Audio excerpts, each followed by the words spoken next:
Assalamualaikum warahmatullahi wabarakatuh. Perkenalkan, nama saya Muhammad Bahrusdani dari Prodi Pendidikan Fisika dengan Fakultas Keguruan dan Ilmu Pendidikan yang memiliki NIM 2505036008. Pada kesempatan kali ini, saya akan menjelaskan mengenai subbab, yaitu perkembangan bahasa Indonesia. Indonesia merupakan negara yang kaya akan kekayaan, baik itu dari kekayaan alam maupun kekayaan sosial budaya yang ada di negaranya. Tercatat, salah satunya adalah kekayaan dalam bahasa. Di tahun ini saja, 718 bahasa sudah teridentifikasi di Indonesia. Tentu, dari hal tersebut, komunikasi di Indonesia harus didasari oleh bahasa persatuan, yang dimana bahasa persatuan tersebut adalah bahasa Indonesia. Nah, bagaimana perkembangan dari bahasa Indonesia ini sendiri? Bahasa ini diawali dari adanya bahasa Melayu lama, yang dimana bahasa Melayu lama ini digunakan sebagai lingua franca ataupun bahasa pergaulan, yang dimana lingua franca ataupun bahasa pergaulan ini adalah bahasa yang digunakan sehari-hari dalam berkomunikasi dan juga dalam memaparkan suatu adanya pendapat ataupun argumen dari masyarakat pada saat itu.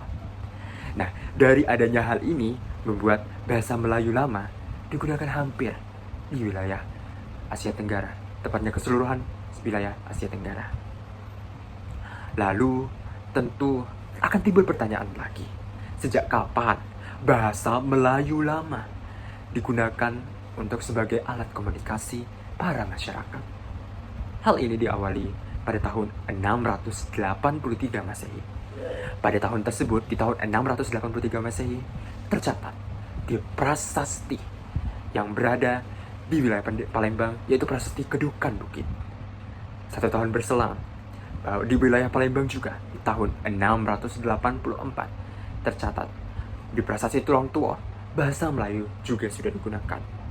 Lalu, yang ketiga, di tahun 686 Masehi. Di tahun 686 Masehi, bahasa Melayu digunakan di wilayah Bangka Belitung, yang dimana hal ini tercatat di prasasti Kota Kapur. Yang keempat, di tahun 688 Masehi. Di tahun 688 Masehi, penggunaan bahasa Melayu sudah di wilayah Jambi. Lalu, pada tahun 688 Masehi, tepatnya di wilayah Bangko, Merangin, Jambi, pada saat itu ditemukan adanya prasasti yang bernama Karang Brahi.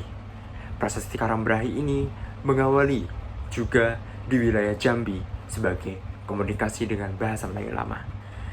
Lalu selanjutnya di Pulau Jawa di tahun 832, tepatnya di prasasti Ganda Duli, yang dimana di Jawa Tengah pada saat itu merupakan awal dari penggunaan bahasa Melayu di wilayah Jawa Tengah. Dan yang terakhir di tahun 1942, yang dimana pada saat itu ada namanya Prasasti Bogor yang mencatat bahwa bahasa Melayu sudah digunakan. Nah, lalu bagaimana fungsi bahasa Melayu di zaman Kerajaan Sriwijaya? Fungsi bahasa Melayu di zaman Kerajaan Sriwijaya adalah yang pertama, sebagai bahasa, kebudayaan, buku, dan juga aturan hidup. Yang dimana dari adanya hal ini menggunakan bahwa bahasa Melayu digunakan sebagai dasar bagaimana kebudayaan, aturan hidup, dan buku yang ada di Kerajaan Sriwijaya. Yang kedua, digunakan sebagai perhubungan antara suku. Banyaknya suku yang berinteraksi pada saat itu, jika tidak menggunakan bahasa Melayu lama, akan menimbulkan kebingungan. Sehingga bahasa Melayu lama sebagai bahasa penghubung antara suku-suku tersebut. Lalu yang ketiga adalah sebagai bahasa perdagangan. Nah, karena adanya berbagai macam orang dan juga masyarakat yang melakukan perdagangan, tentu bahasa komunikasinya adalah bahasa Melayu untuk memudahkan mereka dalam berdagang. Dan yang keempat dan yang terakhir adalah bahasa resmi kerajaan.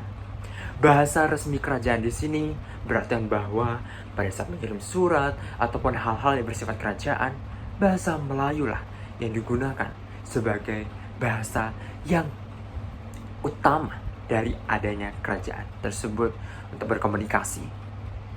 Lalu selanjutnya, mengapa bahasa Melayu bisa diangkat menjadi bahasa Indonesia?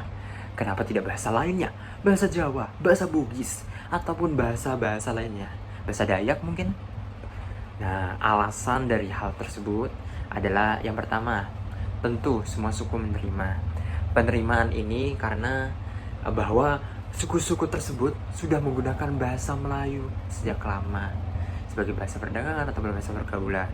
Nah, yang kedua adalah lingua franca. Nah, lingua franca ini memang bahwa masyarakat Indonesia sudah menggunakan bahasa Melayu dari lama, sehingga menyetujui juga bahasa Melayu inilah yang digunakan sebagai dasar bahasa Indonesia. Nah, yang ketiga bahwa sistem bahasanya itu tidak terlalu rumit. Nah, ataupun sederhana. Nah, sistem bahasa yang sederhana itu misalnya biasanya kan kalau menggunakan bahasa Jawa berbeda omongannya terhadap orang yang lebih tua itu berbeda, terhadap orang yang lebih muda itu berbeda. Nah, perbedaan-perbedaan inilah yang akan membuat masyarakat ribet, yang tidak sederhana, lebih rumit kan. Ya, tetapi bahasa Melayu ini karena bahasa yang sudah digunakan sehari-hari, dia tidak ada pembagian-pembagian tersebut, sehingga bahasa Melayu sendiri adalah bahasa yang sederhana yang dapat mampu dijadikan bahasa Indonesia sebagai bahasa pemersatu. Lalu selanjutnya, peresmian bahasa Indonesia sebagai bahasa kesatuan dan juga pemersatu dari alat komunikasi di negara ini. Hal ini diawali pada tanggal 28 Oktober tahun 1928, tepatnya di Sumpah Pemuda, yang dimana pada saat itu ada berbunyi, kami putra-putri Indonesia menjunjung bahasa persatuan, bahasa Indonesia.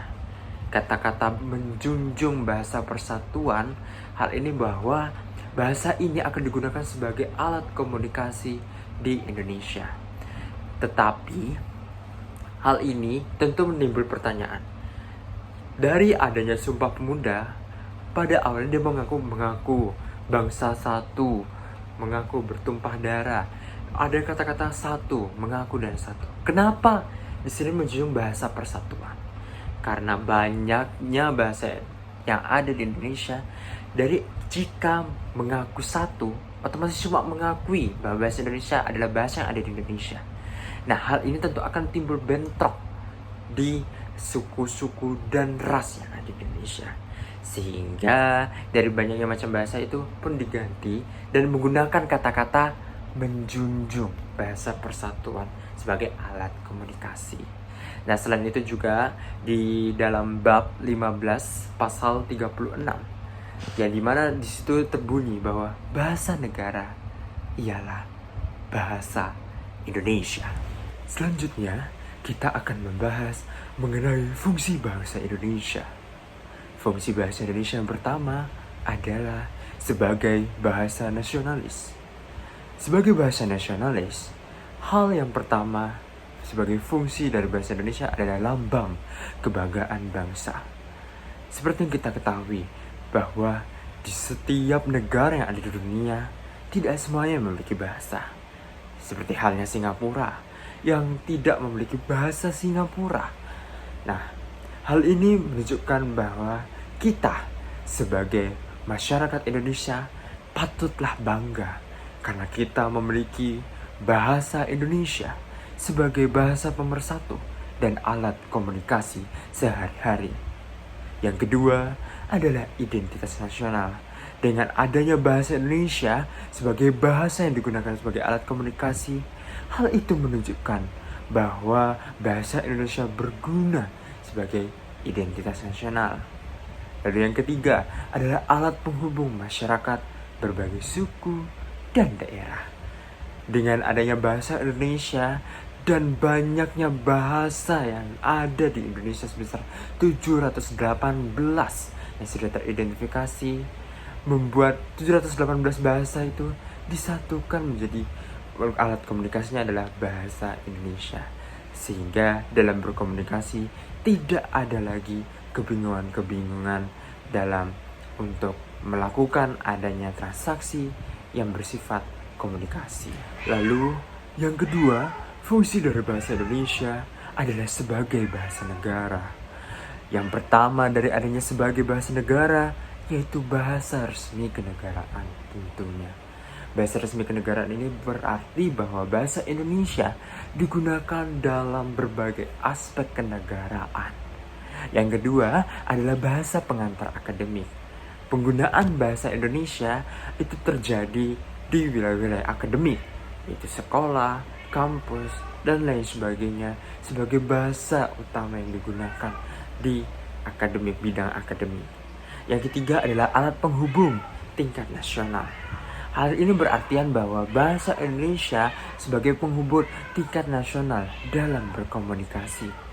Dan yang keempat adalah alat pengembang kebudayaan serta iptek. Itu saja yang dapat saya sampaikan. Saya Muhammad Marsdani dengan nomor induk mahasiswa 2505 036008 mengucapkan terima kasih. Wassalamualaikum warahmatullahi wabarakatuh.